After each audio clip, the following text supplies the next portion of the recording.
Hi guys, welcome to Classic TV Facts and Trivia. I was kind of shocked at yesterday's one about MASH that just kind of sunk. I don't know what happened. I thought all you guys was fans of MASH, but I want to take another chance at it.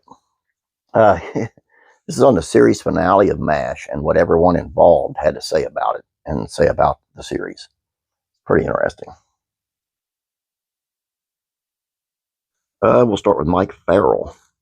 During season 10, Alan and I were doing a scene together, and I asked him, "How long do you expect this to go?" And he said he thought about 10 years. I mentioned that I had concerns about the way the show ends. He said I was right, and that maybe we should talk to everyone about whether the show should just come to a halt. We didn't want to ride the horse downhill to get to the point where a studio exec pulls the plug on us. He also said we decided to end the war, so we would say goodbye and thank you to the audience and each other. A fellow from the studio comes to set and says, "We can't do an end of war episode." When the one-armed man got caught in the finale of The Fugitive, it killed the show in syndication. We all looked at each other, and I said, "It might surprise you to know the Korean War ended." He looked at us and walked out. Writer Wilcox. All the writers wanted to take part, so Alan wrote a couple scenes with everyone. And Pollock. Alan had a tape recorder. We'd work on a line, and then we'd say it into his machine and have someone transcribe it. Elias. I remember Matt kept saying, "We've got to get this thing right. I don't want to go one punch-drunk fighter staggering around the ring." The major plot points, the ones that leave lasting impressions, came again from real-life situation. And producer Metcalf, when I went to Korea, a man told me then, during the war, a North Korean patrol was crossing across a bridge. Hiding underneath were 40 or 50 South Koreans trying to escape south to avoid being imprisoned or killed by the invading soldiers. The mother's baby in the group started to cry, and she smothered it to avoid the group's detection. It became the focal point of the whole opening of the show, with Hawkeye in the psychiatric ward under the care of Dr. Sidney. Alan Alda.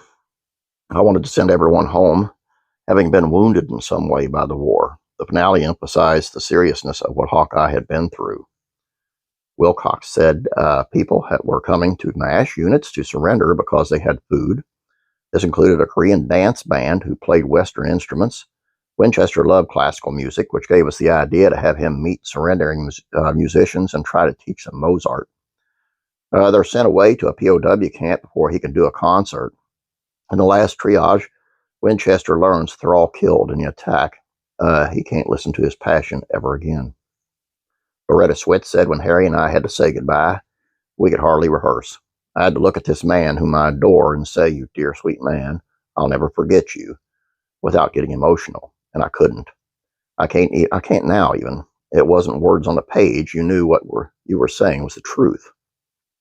Mike Farrell said Metcalf directed the finale and said he'd never been in a situation where he had to ask actors not to cry so much. Jamie Ford, who played Klinger, said Klinger remaining in Korea with Rosalind Chow was a fabulous idea, a great twist. The man who went to every outrageous extreme to leave Korea and the U.S. Army was the only one to remain. Wow.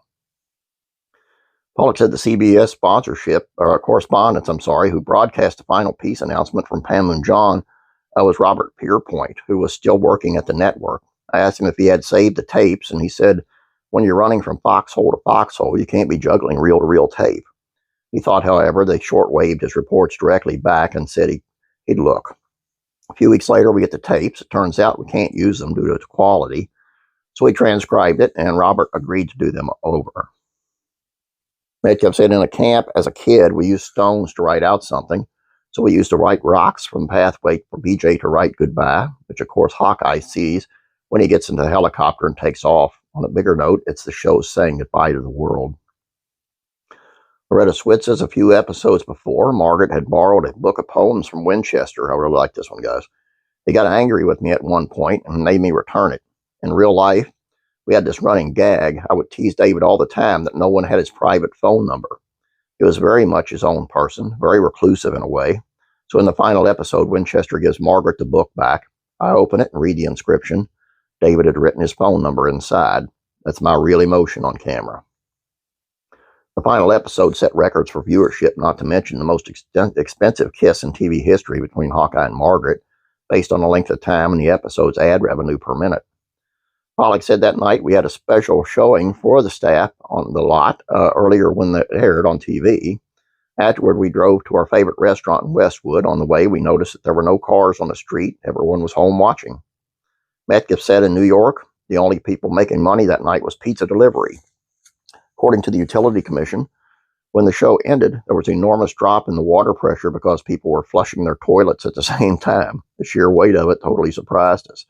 Due to the amount of time required for post-production, the 2-hour finale was shot the summer before the premiere of the shortened last season. The real last episode shot was as time goes by.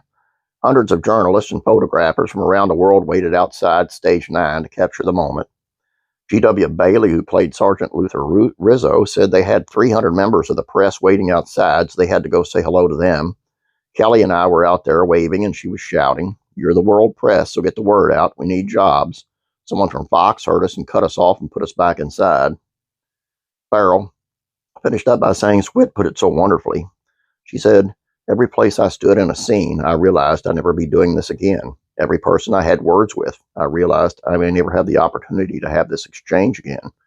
It was heartbreaking and thrilling because we knew we were wrapping up something we loved with people we all cherished." Thank you, Eddie. He's the one that pointed this out to me, and I found this very interesting. Matter of fact, he just found it today, so that tells you how interesting I find it. It wasn't researched or anything. I just grabbed it and went. A lot of those names are writers and producers and so forth and so on. It's just a great TV show. Probably, and the finale, they pulled no punches, man. It was excellent. At first, I thought, okay, Hawkeye in a mental ward. But then after the story played out, yeah, it really did make sense. Anyway, that's all I got for you here, guys. Hope you enjoyed this. Please don't forget to subscribe. If you have not yet, please like this video. You guys have a great day. God bless you, and I'm praying for you.